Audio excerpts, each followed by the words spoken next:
বিড়ালে বিষটা ছাড়লে সেটা ওয়াশ করে আপনি খাবেন? চট্টগ্রামের বিখ্যাত রেস্টুরেন্টের খাদ্যপণ্যে বিড়ালের বিষটা। চট্টগ্রামে অবস্থিত একটি নামিদামি বিখ্যাত রেস্টুরেন্টের নাম 7 ডেজ রেস্টুরেন্ট।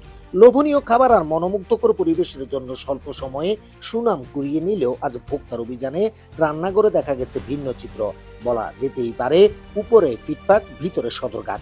এখানকার রান্নাঘরের খাবারে মিলেছে ইঁদুর বিড়ালের বিষটা। সেই খাদ্যপণ্য দিয়ে প্রস্তুত করা হতো সুস্বাদু কাচ্চি। ভয়াবহ এই অপরাধ সহ নানা অনিয়ম পাওয়ায় এই প্রতিষ্ঠানটিকে 1 লক্ষ টাকা জরিমানা করেছে ভোক্তা অধিকার সংরক্ষণ অধিদপ্তর চট্টগ্রাম। এটা কি জিনিস? হ্যাঁ, কোথায় কোথায় লেখা আছে ফুড কালার? দেখেন আমাকে। আজ রবিবার 11 জানুয়ারি দুপুরে নগরের 2 নম্বর গেট সংলগ্ন নাসিরাবাদ এলাকায় অবস্থিত 7 ডেজ রেস্টুরেন্টে অভিযান পরিচালনা করে এই জরিমানা করা হয়। ভোক্তা জানায়, রেস্টুরেন্টের রান্নাঘরে থাকা চালে ইঁদুর বিড়ালের বিষটার মিশ্রণ দেখা যায়। এছাড়াও খাবারে মেশানো হতো বিষাক্ত কেমিক্যাল। চট্টগ্রাম মেট্রোপলিটন পুলিশের একটি টিমের সমন্বয়ে ভোক্তার এই অভিযানে নেতৃত্ব দেন উপপরিচালক মোহাম্মদ ফাইজুল্লাহ।